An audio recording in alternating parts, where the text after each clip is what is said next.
ஏன், எதுக்கு, எப்படி, எதனால என்றது நம்ம என்ன கேட்பது கிடையாது. எதனால இந்த சம்பவம், எதனால இந்த விஷயம் நடந்தது, எதனால எதனால என்பதை நாம் என்ன பண்ண அதை பார்த்து கொண்டே, அதை கேள்வி கேட்டுக் கொண்டே இருக்கு.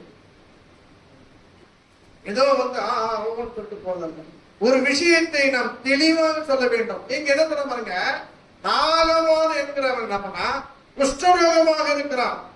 குஷ்டரோகமாக இருக்கிறவனுக்கு அவன் வீட்டு வேலைக்கார பெண்ணி ஒரு விஷயத்தை அவனுடைய நாகமானுடைய மனைவிக்கு சொல்றாங்க.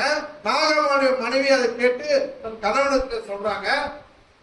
அவங்க என்ன சொல்றாங்க, ஐயா இந்த மாதிரி ஒருத்தர் இருக்கிறாரப்பா, அவர்கிட்ட போய் கவனம் இருக்குமா சொல்றாங்க. இவர் என்ன சொன்னாரு, நேரா போனாரு, பார்த்தாரு. இவர் என்ன பண்ணாரு, நல்லா பெரிய ஆளு, பெரிய ஆளு பார்த்தா எல்லாம் நம்ம ஊர்ல எல்லாம் பயப்படாங்க, நேரம் போனாங்க. அங்க வராதுக்கு என்ன சொல்றாரு, அவரை போயிட்டு யோர்தான் நம்ம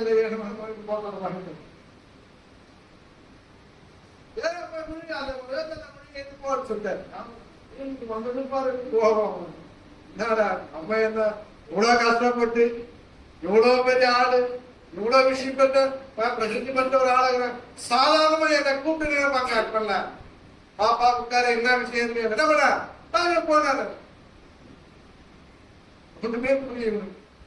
கோவம் எங்க ஊர் பெரிய பெரிய ஆட்டாங்க. நம்மள இவரு போனாங்க, அவருக்கு பெரிய அவரு பேரு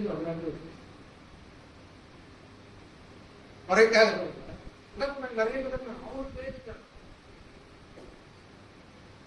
நாளைக்கு இங்கே கொடுக்காதீங்க. உங்க குடும்பம் கொடுத்து இன்னைக்கு உலகத்தை பொடிச்சுனாங்க.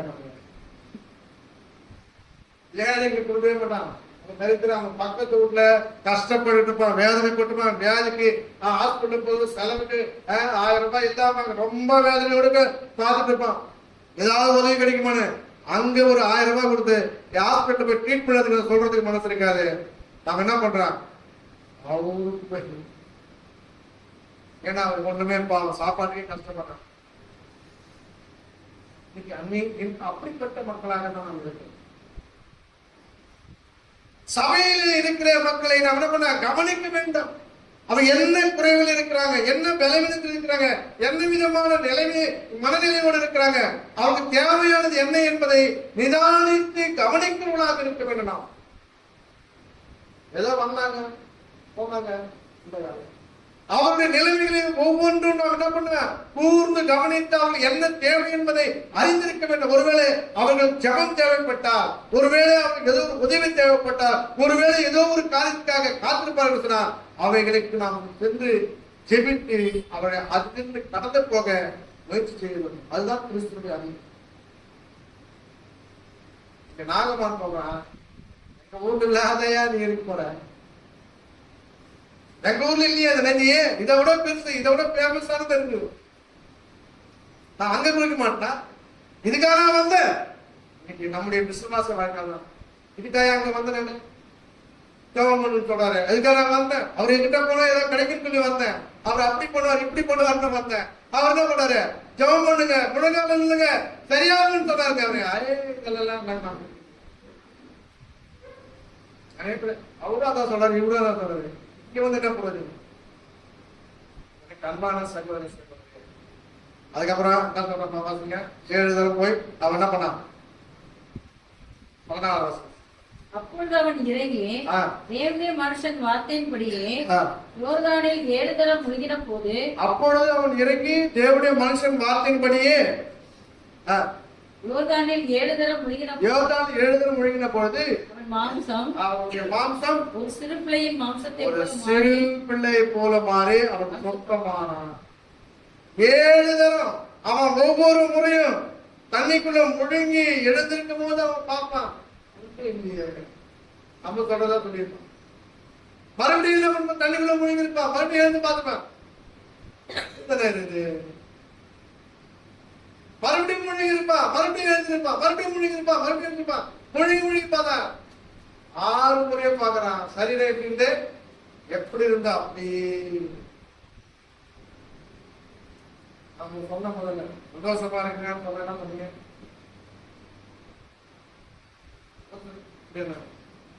ஏன் அந்த மனசு நம்ம வரல, நம்ம சந்தோஷமா தான் இருக்கிறோம். நம்ம ஆண்டவர் நம்முடைய வாழ்க்கையில நல்ல ஜீவனை கொடுத்திருக்கிறார், சுகத்தை கொடுத்திருக்கிறார், பலத்தை கொடுத்திருக்கிறார், நல்ல ஆகாரத்தை கொடுத்திருக்கிறார், பிள்ளைகளை எல்லாரும் என்ன பண்ண சம்பூர்ணமா வச்சிருக்கிறார். இந்த மனதைரியம் நமக்கு இன்னும் வரலையே. காரணம் என்ன? நமக்கு என்ன பண்ண இன்னும்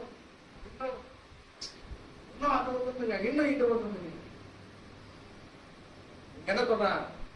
6 தரம் முடிங்க வெட்டி பார்த்தான், சரீரத்தை பார்த்தான், என்னடாரு அதேதான் இருக்குது, அப்படியேதான் இருக்குது, ஒண்ணுமே மாற்றம் இருக்குது. என்ன மாற்றம்? ஒண்ணு இல்லையா, அப்படியே இருக்குது. என்ன அவனுக்கு என்ன பண்ண? இன்னொரு முறை கடைசியா ஒரு முறை நான் ஒழுங்கி எழுந்து பார்த்தான். எப்படி ஆயிடுச்சாங்க? சிறு பிள்ளை. இதுதாங்க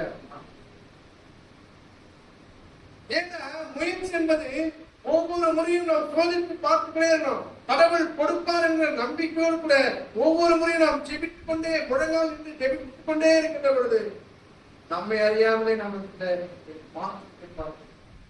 எது இல்லை என்று சொல்லி நாம் ஜெபித்தமோ அது கிடைக்கும். எது வேண்டும் என்று நாம் ஜெபித்தமோ அது நிச்சயமாக நம்முடைய வாழ்க்கை கிடைக்கும். ஏன்னா ஆண்டவர் வாக்கு கொடுத்தால் வாக்கு மாறுகிறது. மனிதனை போல வாக்கு மாறுகிற கடவுள் நமக்கு ஒவ்வொருவருக்கும் வாக்குறுதி கொடுத்திருக்கிறார். ஆகவே நாம் விசுவாசங்களை பெற்றுக் கொள்வதற்கு நம்மை நாம் தகுதிப்படுத்திக் கொண்டு ஒரு முறைக்கு 2 முறை, 2 முறைக்கு 3 முறை, 3 முறைக்கு 4 முறை, 5 முறை, 6 முறை என்று 7வது முறை எழுந்திருக்கிறார். சிறு பிள்ளை போல வாழ்ந்தார். சிறு பிள்ளை அந்த பையன் சின்ன குழந்தை சரீரம் எப்படிமா அப்படி இருக்காங்க. எவ்வளவு பெரிய சந்தோஷம். அதுக்கு முன்பாக இந்த மகிழ்ச்சி அவங்க முகத்துல பார்த்திருக்க முடியுமா?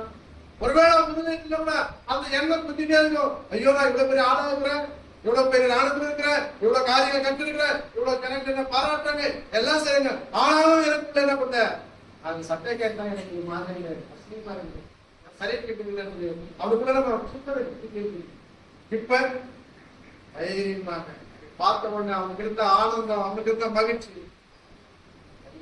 அன்றைக்கு நன்றாக சகோதரர்